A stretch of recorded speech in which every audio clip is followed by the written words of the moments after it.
Okay, I'm sorry. Thank you. All right, so the public hearing on ordinance 8855 is now open. A public hearing is a meeting that provides the opportunity for public discussion regarding ordinances and other matters pending before City Council. Interested parties may express their views and submit evidence supporting those views at this public hearing. The information shared will become a part of the city's permanent record and may be used by the members of City Council in deciding whether or not to adopt the ordinance. Before this committee today is ordinance 8855, which creates and adopts section 150.49 of the codified ordinances of the city of Bowling Green and establishes the new Gateway zoning district. As you will remember, Calfee Zoning presented the code update for the new Gateway district to us during a joint council planning commission meeting on February 11th. The Gateway district zoning update has now been reviewed and recommended by the planning commission, and we are gathered this evening to hold the required public hearing on this ordinance before council as a whole votes on it tonight.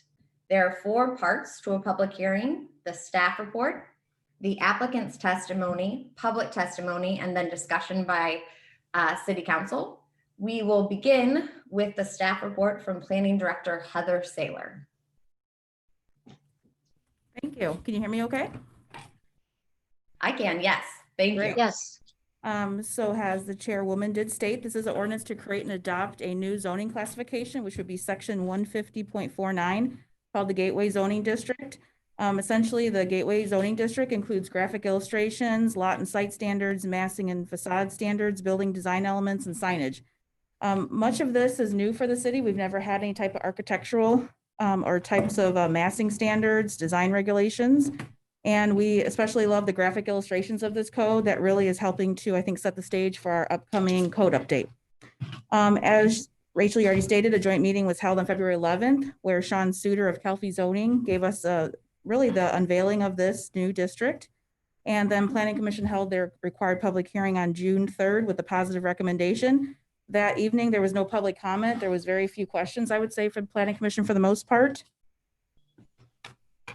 I sent council earlier today a copy of some revisions of this new district. We think they're fairly minor. So I'll just highlight a few and then hand it back over to Rachel.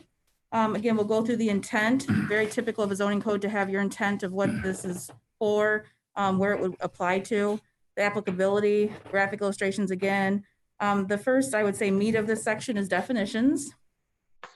There are a few new definitions that we're not familiar with yet in our code. So this, I think, will be, again, a great setup for the zoning code update.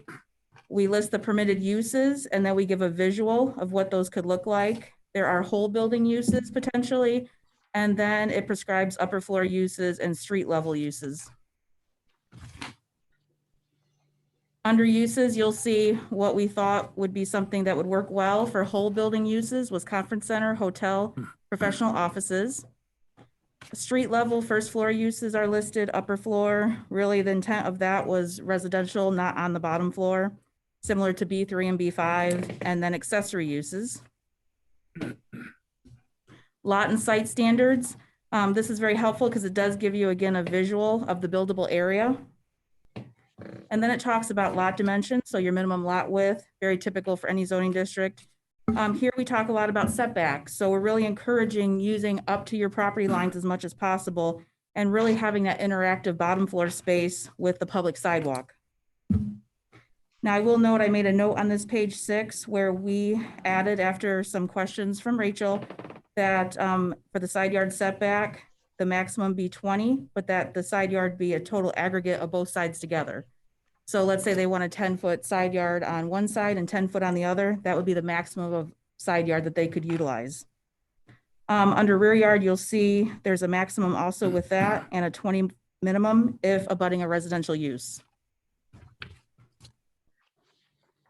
On page 7, again, more visuals of what this could look like, but there is some site standards for minimum number of residential units per acre, a lot coverage, actual minimum of 70%, which is different. We have a maximum now in all the other districts. Parking location, we do not allow any surface parking unless it's 10% up or up to 10% of a structured parking garage. And that would be on the major development site. So that would be the northwest corner of Thurston and Worcester. Bicycle parking, we thought there was a gap in our code that we don't require any type of bicycle parking. So we thought this would be a great introduction to having a very, again, activated space. And along with setting that stage for the future zoning code update to allow bicycle parking, or at least require that, I should say. We also were very careful with landscaping and buffering. We really want this to be a beautiful addition to the corridor between the university and downtown. So you'll see we do reference different buffering. And then section 7, we have massing and facade standards. So we really want, again, activate that space and make it very appealing. So we're going to encourage the different types of roof lines. Any type of architectural feature that we can get in a building there is really, really critical. So for building height, we have a maximum of 60 feet. And then also we talked a lot about the front facade and what that should look like. You will see there's a note under primary facades that we are proposing to remove one of the last sentences there. And it didn't change really the intent of that. It really is just clearing it up, and we added it to a different section, as you'll see further in. Under facade materials, we did talk with Rachel about rewording that. So we use vinyl siding as a suggested, but not limited to, material that cannot be used. And really, again, it's just rewording. It's not trying to change the intent of that.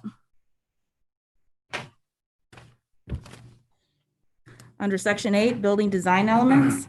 So nothing really was proposed to be changed there. Again, we're really encouraging decorative elements. Again, the building corners, really, we like those masked differently. So again, to give it some character. The building roof lines, same thing. We really don't want, that to look like a flat roof. We really want it to look really just aesthetically pleasing and have different elevations whenever possible. Under building transparency, the next page, page 10, as you'll see, in talking with Calfee Zoning earlier this morning with Rachel, we did look at rewording that. So at the bottom, I put the original, what it says now when you originally received this, and then in the actual copy has the rewording of that. But what we did is we really wanted to talk further about making sure there was enough transparency on that bottom level to have that interaction. And we can talk about that later too. Under storefronts, we really wanted to encourage not having, a wall that is, just 100-foot a wall on Worcester. We really want that to be something that people can interact and sit in a patio and look inside the shops and ride their bikes by. We really wanted that to be really critical.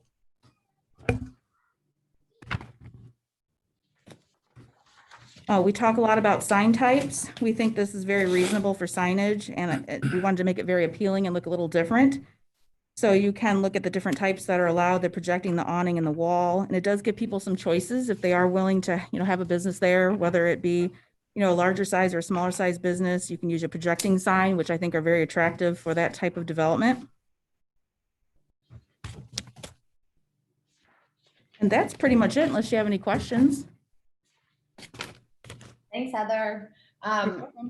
So as Heather mentioned, we talked with Sean at Calfee this morning, and he was a tough man to get a hold of. So I'm sorry that these little tweaks came in today.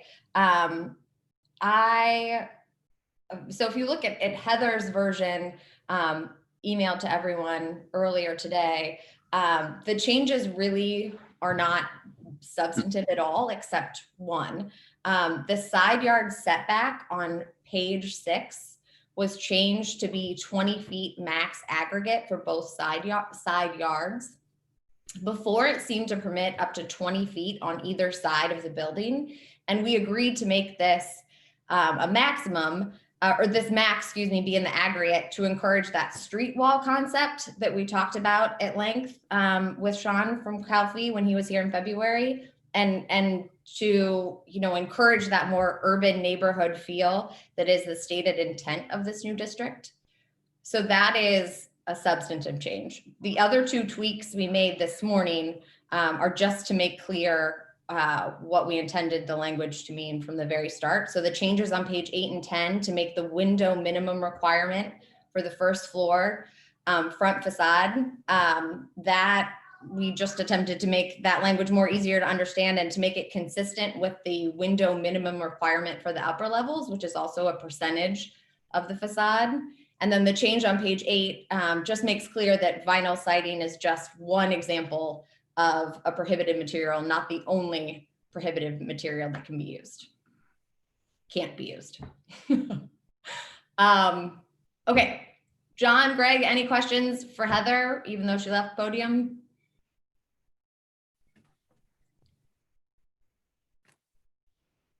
No, I do not. This is a very encouraging document. I'm looking forward to us, getting this before council and implementing it, and looking for someone to invest in our community. Thanks, Greg. Yeah, it's very exciting when you read it. I think it sounds like a great development for town. Heather, I am a little curious about the change on page 6, though. I didn't have a chance to compare that to how it read previously. All we did, or all Sean did, I should say, is add aggregate both side yards. It did just say maximum 20 feet. So now we're saying 20 feet total for both side yards. So you could have one side yard that's 20 feet, or you could have one side yard that's 5 feet and the other side 15, but you can't exceed that 20 feet total for both side yard setbacks. Great. And his reasoning behind that really was you're going to need some sort of access to get to the property. And normal driveway widths at minimum are 12 feet wide. So we wanted some kind of reasonable accommodation, but yet wanted to allow the flexibility of a builder developer to be able to really utilize their space as much as they could. Great. Thank you, Heather. You're welcome. Okay, so this ordinance was initiated by the administration, so there are no applicants to provide testimony at this time. So we will move on to hear testimony from the public. Any member of the public who wanted to address the members of this committee or encouraged to email or call in. Did we receive any correspondence, or do we have anyone on the line, Kay? No, we do not. Okay.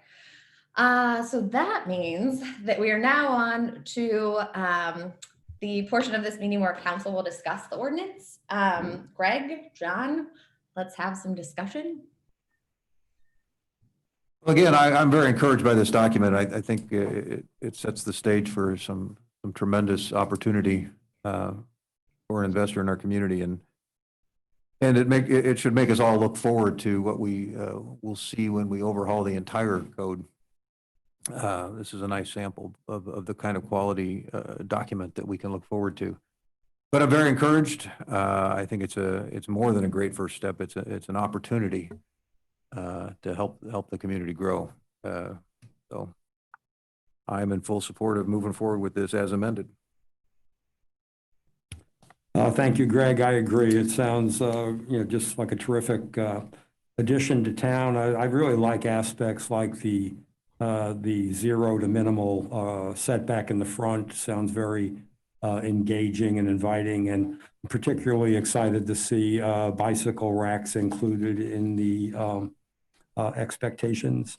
The minimal parking sounds like a great way to proceed. Yeah, I agree with both of those sentiments. I think I said this or I know I said this at our hearing on the diagnostic a few months ago, but Bowling Green has really done some great planning. And those planning processes necessarily involved lots of stakeholders, lots of experts, tons of public involvement.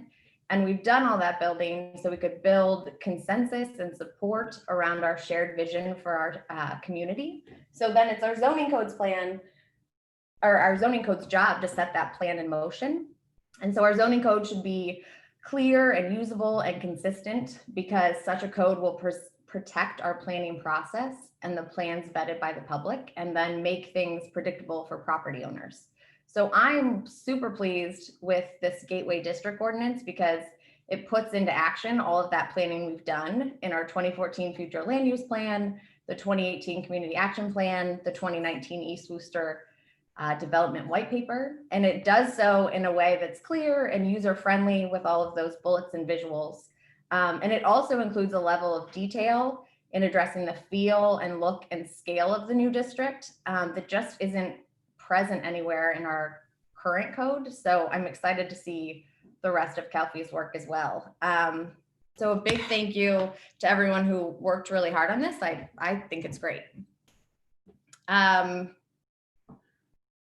guess Greg and John, anything else to add? If not, I do not. okay. I do not either. Rachel? Okay, so this concludes the public hearing on ordinance 8855. Thank you. Good stuff.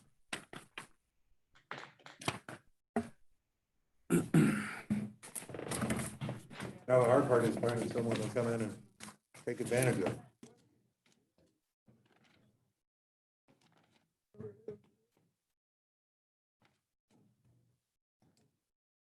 Well, according to the clock on the wall, it's 4:47, which means it's time for our meeting to begin. If you'll please rise and join me in the Pledge of Allegiance. I pledge allegiance to the flag of the United States of America, to the republic which stands, one nation, under God, indivisible, with liberty and justice for all. All right, I would like to thank everyone for joining us this evening, both in person and remotely. Kay, could you call the roll? Yes. Harold, Present, sort of. Hollenbaugh, Here. Leontis, Present. Phipps, Here. Robinette, Here. Roland, Here, Zanfordino. Here. Okay. The minutes. Do the minutes we have include Tuesdays or not? No, they do not. Okay. So that means that the minutes from our July 6th meeting have been distributed to you. Are there any additions or corrections to those minutes? Okay, hearing none. All in favor of approving the minutes, say aye. We need, a What? we need a motion. I Oh, move to approve the minutes. thank you. Second? so moved. Properly moved and seconded. All in favor, say aye. Aye. Aye. Opposed, same sign. All righty. Correspondence. Yes, I have a couple things this evening.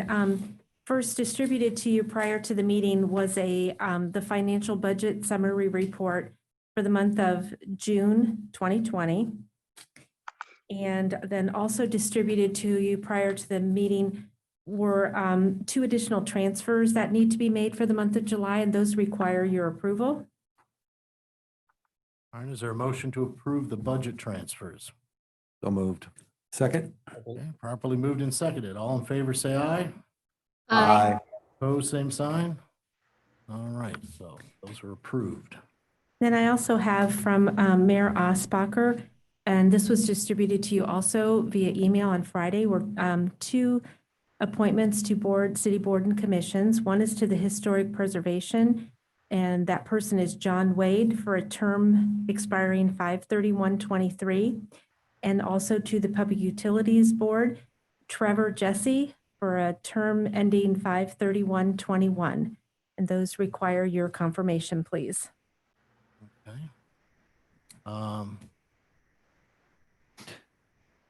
Anyone have anything they want to say about these, or? I read And through the approve. summary we were given. What? I move to approve. Second. Properly moved and seconded. All in favor of the appointment, say aye. Aye. Aye. Same sign. All right. Well, welcome aboard. That's all I have. All right, which brings us to lobby visitations. Kay, what do you have in the way of lobby visitation? First of all, I have a couple of that were emailed to me. And copies of these were emailed to you as well and forwarded to you. So I'll just refer to, one is from Steve DeMuth, 152 Winfield Drive. And his is regarding commending you for making face masks mandatory. And then also thanking those involved in canceling the Force Science Institute police training for September. And then also another one received from Maria Zerbel, and she does not give her address, and her email is to also regarding the Force Science Institute cancellation, and she was in favor of that. And then we have 3 people signed up to speak. First person is Lindsay Durham, If you'd come to the microphone and state your name and address for the record, please. Hello, my name is Lindsay Durham. I'll pass out my address. For my own safety, I don't feel comfortable saying it out loud. I would first like to take a second to thank City Council for passing the racial equity resolution at the July 6th meeting. That was very much a step in the right direction for Bowling Green, and I would like to commend you for passing it. While the racial equity resolution is a step in the right direction, it is not enough. For now, there remain nice promises, but we are seeking action. City Council promised to listen and learn in order to take meaningful action on racial injustice, but it is unfair to put the responsibility on the backs of Black people to educate you. They have been trying to make their voices heard for generations. White people need to take initiative to educate themselves.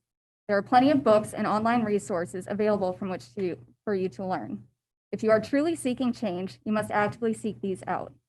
Many Black people do not feel safe speaking up in these sorts of environments, so it is your responsibility as white people to go out of your way to hear what the Black community is actually saying.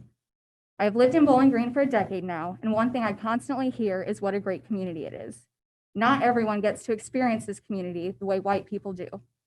I'm on the board of directors for Brave, an organization that fights for Black rights, visibility, and equity in the community, and have witnessed my fellow members get harassed at our meetings. We sometimes meet at Wooster Green, and at every one of those meetings, something happened to make my fellow members feel uncomfortable in this community. Whether it was a group of white guys yelling at the group from their car, a man deliberately walking through the middle of our meeting, multiple times I might add, or someone stopping to say they're glad we can enjoy their park.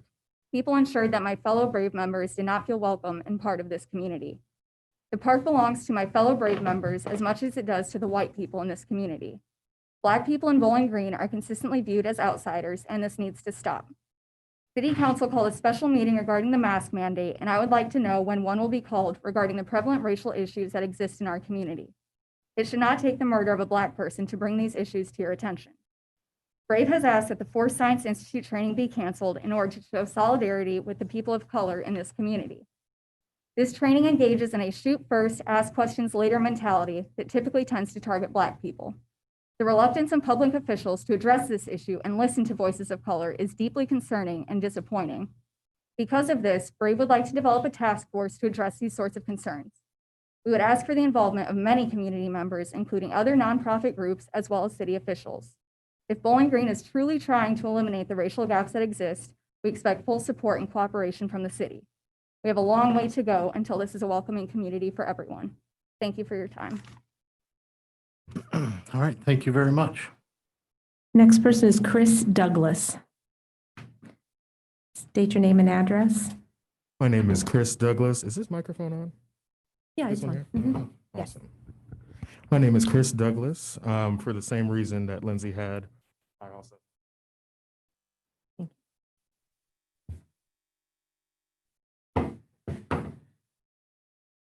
I'm here to speak today because I believe too few Black voices are heard from in this community.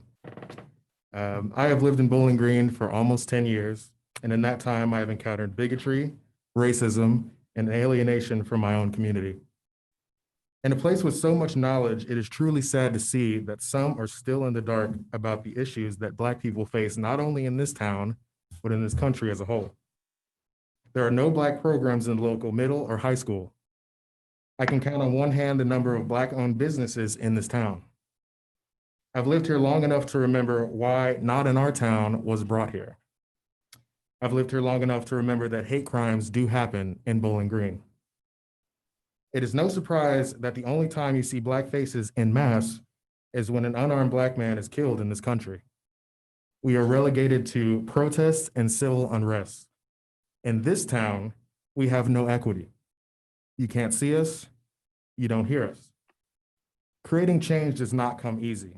There are many obstacles ahead. It will take not just Black activists and white allies, but a community dedicated to a brighter future. Brave is performing a task force created to actively combat these aforementioned issues. We believe with vigilance and collaboration, we can create the Bowling Green that some have been fooled into believing already exists. Thank you.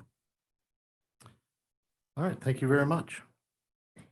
The next person is Beatrice Fields. Please state your name and address. My name is Beatrice Fields. I live on 301 South Main Street. Do I keep going? Yeah, you go ahead. Sweet, awesome, thank you. Yeah, so my name is B Fields. I've lived here my whole life. I'm coming today to first introduce myself. I have been engaged with city politics and Ohio politics for a long time. Started out as the governor of Buckeye Girls State in high school, and I just kind of kept going through there. I also, with some help of other people, formed the group CRPF that you have probably heard of. We are a group of mostly young kids, not kids, but young people, some students, but also some residents here. We are dedicated to direct action on the ground. You may have seen us do multiple things in the past month. We have had petitions out for financial and fiscal responsibility to make sure what the city's spending also reflects their values that they say on the charter. We've already had over 500 signatures, and that was really great. We've raised over hundreds of dollars to help our own cause. This past Monday, we had a car demonstration that maybe some of you have heard in your own neighborhoods. Against the Force Training Institute, which luckily and thankfully you all have heard sort of that and canceled it, the mayor specifically. So we thank you for that. We also acknowledge the critique and criticisms that we are pretty aggressive, pretty direct, and we welcome those. We're a new org. We've been here for about a month. So we want to have those conversations with you and to see where we can fit. I think we're dedicated, our group is dedicated to transparency and accountability. Because there's a lot of young people, we're pretty fiery, right? But that doesn't mean we're not open to talk to you and to create the change that I know Brave would like, Anthony King would like, you would like. We're also really excited to get more young people here in Bowling Green and stay, to make sure that not only to be more diverse, which is great, but to bolster our own economy with younger ideas, and just we want to increase the population, not only for me myself, not only for like the Black community, but for more gay people, more people with alternative abilities. We want to see this city flourish, because I know Bowling Green is fertile ground to be maybe the Ann Arbor of Ohio, right? So we want to help you out, and I think that's why we're here. So just wanted to show you my face, yoo-hoo, like hello, and say that we're always open for conversation. So thank you for letting me speak today, and hope we can talk very soon. So thank you. Thank you very much. Okay, do we have anything else for lobby visitation? That's it. Okay. Mr. Thank President, you. Yes. I would like to thank the three young people, Lindsay, Chris, and Beatrice, for coming and for engaging with us on this very important issue. I especially appreciate, I appreciate what all of them said, but especially Lindsay challenging us to educate ourselves and to find the materials we need to understand these issues. And I would just like to let them know that that's one thing I've been doing to self-educate myself.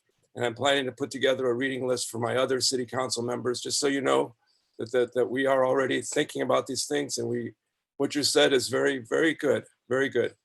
And we're very much looking forward to working with you. So thank you very much. All right. Thank you, Councilmember Leontis. I would also like to thank the young people who attended tonight. I've known Bea for a while, and I know that Bea has done some spectacular things on campus and a lot of good things for the city of Bowling Green. And I second what she said. I also agree with her. I would like to see more Black businesses in town. I would like to see more Black residents. I think that we are a community that could stand out and attract more young people. And I think behooves council to realize that we are an older community right now, and older communities eventually perish. We need more young people, and we need more wonderful, educated young people who have attended our universities and decide to stay in Bowling Green. Well, I want to thank them for coming to City Council and getting to know us, and I look forward to getting to know them better. All right, thank you, Councilmember Rowland. Anyone else before I move on? All right, I too would like to thank all three of you for coming and attending the meeting and speaking to us personally, in spite of the current situation where that is probably not advised. But thank you very much. That brings us to the introduction of new legislation. Mr. President, Mr. Robinette. I have from the Finance Committee 3 ordinances.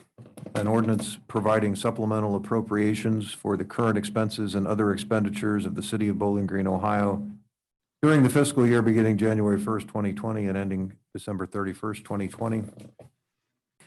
An ordinance amending and adopting section 33.31B of the codified ordinances of the city of Bowling Green, Ohio regarding uniforms for city employees and declaring an emergency.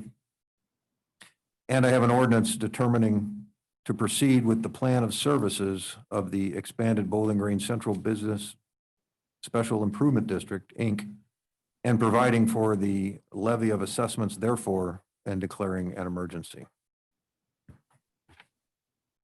Thank you very much.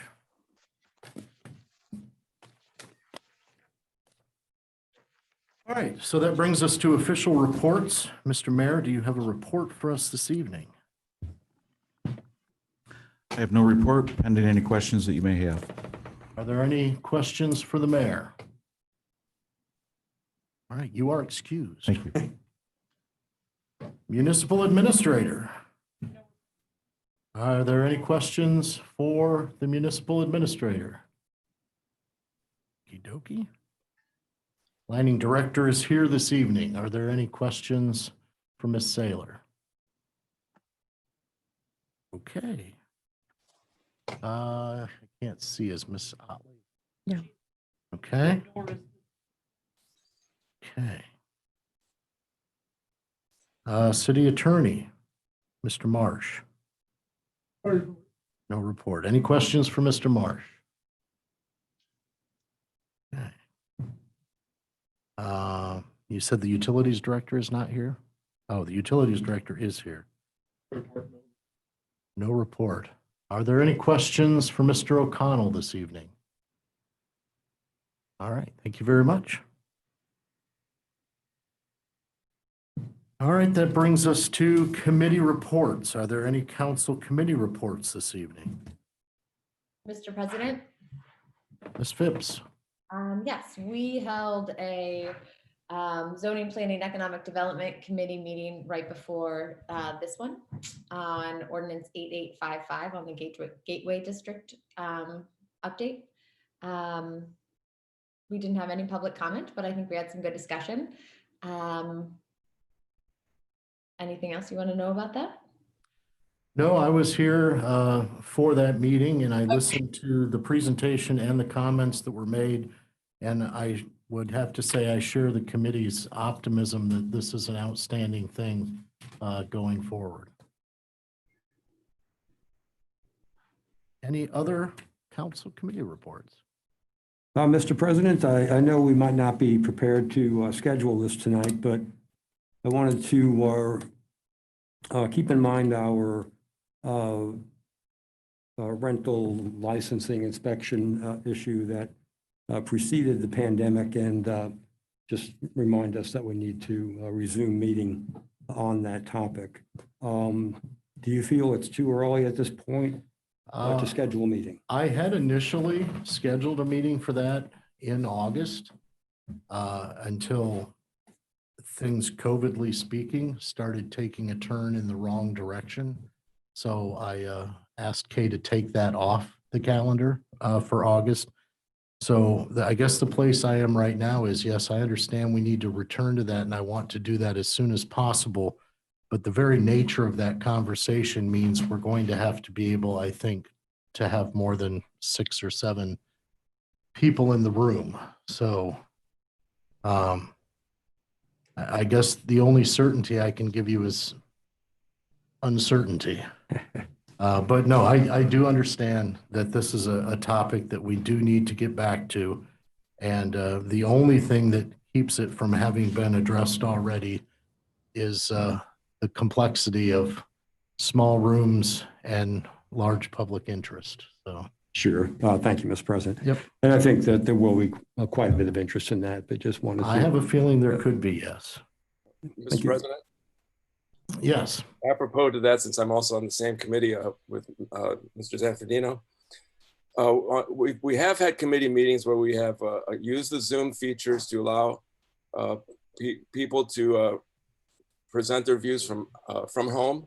And so I would like to suggest that we find a way to do that with our regular meetings also. I've had complaints from people who don't want to come to give a statement because they're uncomfortable, but would like to be able to do that. And I don't see technically a reason why we can't do that. So I would like to propose that we look at that possibility, and that would get around the issue of having enough room within the council chambers for people to maintain the right physical distance. And also, I just want to make, I want to commend our administration and all of the city for the rollout of the masking ordinance. A lot of us on city council have been monitoring that, and we were all very amazed actually to see. And also, we want to thank the people of the area, Wood County and Bowling Green, because the compliance in the stores has been phenomenal from everything that I've heard and from our own personal experience. And so we want to thank everybody in the city and also our people for complying and for making this happen. This is going to stop. This is going to play a big role in slowing down and the pandemic. And then of course, there's other things that must be done to actually bring it to a conclusion. And we'll talk about those at a later meeting. Thank you very much. This brings us to the reading of legislation. Legislation for first reading. Ordinance number 8862 for first reading. Ordinance providing supplemental appropriations for the current expenses and other expenditures of the City of Bowling Green, Ohio during the fiscal year beginning January 1, 2020 and ending December 31, 2020. Mr. President, Mr. Robinette. I move to suspend the rules and give ordinance 8862 its second and third readings. Second, Okay, it's been properly moved and seconded. Okay, could you call the roll? Hollenbaugh, Yes. Leontis, Yes. Phipps. Yes. Robinette, Yes. Roland, yes. Zanfordino, Yes. Harold. Yes. All right, the rules have been suspended to give ordinance 8862 its second and third readings. Ordinance number 8862 for second and third reading. Ordinance providing supplemental appropriations for the current expenses and other expenditures of the City of Bowling Green, Ohio during the fiscal year beginning January 1, 2020 and ending December 31, 2020. Mr. President, Mr. Robinette. I move to adopt ordinance 8862. Second. Okay, it's been properly moved and seconded. Is there any discussion? All right, Kay, could you call the roll? Leontis, Yes. Phipps, Yes. Robinette, Yes. Roland, Yes. Zanfordino, Yes. Harold, Yes. Hollenbaugh. Yes. All right, ordinance 8862 is adopted. Ordinance number 8863 for first reading. Ordinance amending and adopting section 33.31B of the codified ordinances of the City of Bowling Green, Ohio regarding uniforms for city employees and declaring an emergency. Mr. President, Mr. Robinette. I move to suspend the rules and give ordinance 8863 its second and third readings. Second, Okay, it's been properly moved and seconded. Okay, Phipps, Yes. Robinette, Yes. Roland, yes. Zanfordino, Yes. Harold, Yes. Hollenbaugh, Yes? Leontis. Yes. Okay, so the rules have been suspended for ordinance 8863. Ordinance number 8863 for second and third reading, ordinance amending and adopting section 33.31B of the codified ordinances of the city of Bowling Green, Ohio regarding uniforms for city employees and declaring an emergency. Mr. President, Mr. Robinette, I move to adopt the emergency clause for ordinance 8863.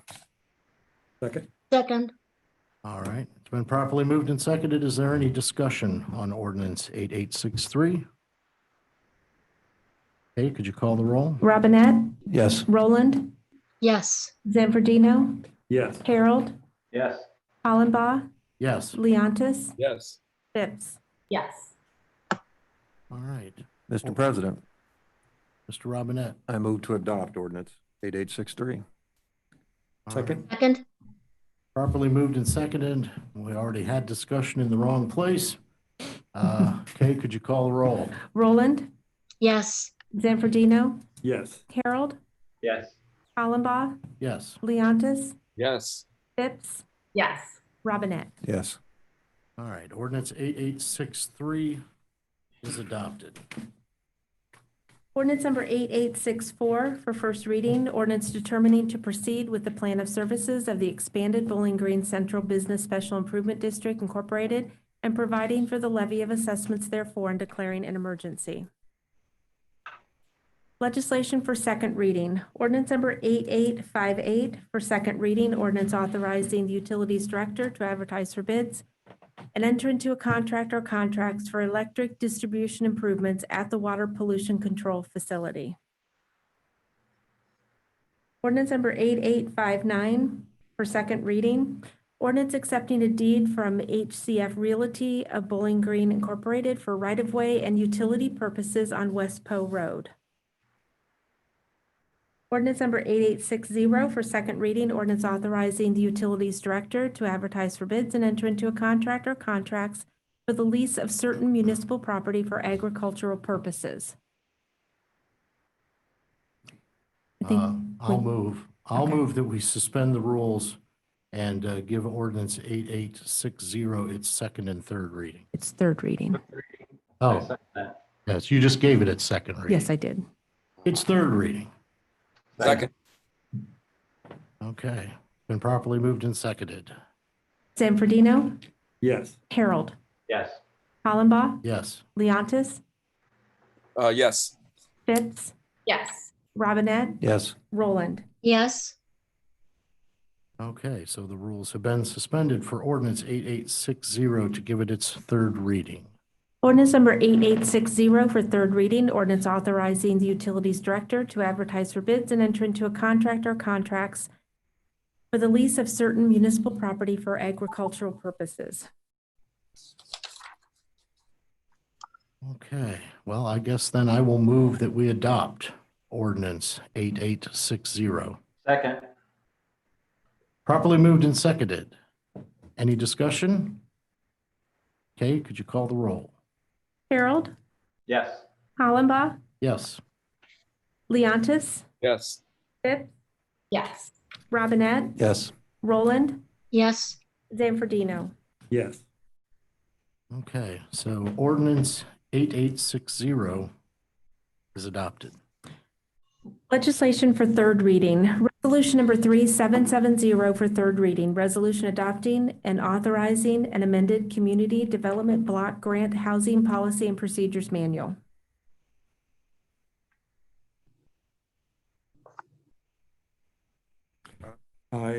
Sorry, Kay. Mr. President, I move that we adopt resolution 3770. Second. Okay, properly moved and seconded. Is there any discussion? Okay, could you call the roll? Hollenbaugh, Yes, Leontis, Yes. Phipps, Yes. Robinette, Yes. Roland, Yes. Zanfordino, Yes. Harold. Yes. all right, resolution 3770 is adopted. Ordinance number 8853 for third reading. Ordinance for cleaning of streets by special assessment. Mr. President, Mr. Robinette? I move to adopt ordinance 8853. Second? All right, properly moved and seconded. Any discussion? Okay, Leontis, Yes. Phipps, Yes. Robinette, Yes. Roland, yes, Zanfordino, Yes. Harold, Yes. Hollenbaugh. yes. All right, ordinance 8853 is adopted. Ordinance number 8855 for third reading, ordinance creating and adopting section 150.49 of the codified ordinances of the city of Bowling Green, Ohio, establishing the Gateway Zoning District. Mr. President, Ms. Phipps? I move to amend ordinance 8855 by substituting the amended document. Second. Okay, it's been properly moved and seconded. Okay, Phipps, Yes. Robinette, Yes. Roland, yes, Zanfordino, Yes. Harold, Yes. Hollenbaugh, yes. Leontis. Yes. All right, so ordinance 8855 has been amended. Mr. President, Ms. Phipps? I move to adopt ordinance 8855 as amended. second, Properly moved and seconded. Does anyone want to make a comment on 8855 before we vote? could we have an explanation of the amendment? The amendments, Sure. are they the same things we discussed earlier at the hearing tonight? They are. Then you don't have to do it. I just thought there might be something more. You do not have to say it again. Okay. All right, any other discussion? All right, Kay? Robinette, Yes. Roland, Yes, Zanfordino, Yes. Harold, Yes. Hollenbaugh, Yes. Leontis, Yes. Phipps. Yes. Okay, so ordinance 8855 is adopted as amended. Is there any other business to come before city council this evening? Mr. President, I would just like to say that I think this is monumental that we have passed ordinance 8855, which does prescribe a gateway district for the city of Bowling Green. This is something we've wanted for years and years. Many of our consultants who visited our community advised us that we needed to do something like this.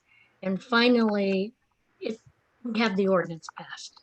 And I think there's a huge amount of enthusiasm for moving forward as quickly as we can possibly do to make this a reality for the city. So I just want to comment on this being a very important evening with the passage of this. All right, thank you, Councilperson Rowland. Anyone else have anything they'd like to say this evening? Mr. President, I'd just like to second what Councilman Leontis said earlier. I think the mask wearing in town has just been phenomenal. I've been very observant of mask wearing since it became a concept. And, used to go into a grocery store, there might be 50% of people wearing masks, maybe 75 on a good day. But right now it's pretty universal in my experience. So just wanted to say, thank you to the city of Bowling Green. All right. Anything else? Do I have a motion to adjourn? So moved. Did someone second? Second. Who did? I did. You did. All right. Properly moved and seconded. All in favor, say aye. Aye. Those who want to stay, same sign. We're leaving. Thank you. Have a good night.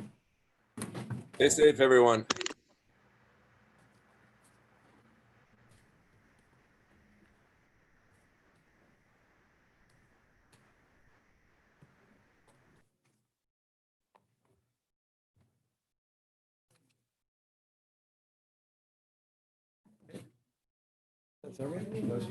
I'm swell. How are you?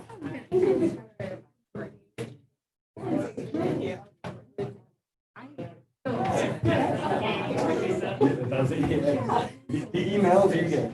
I know, quite.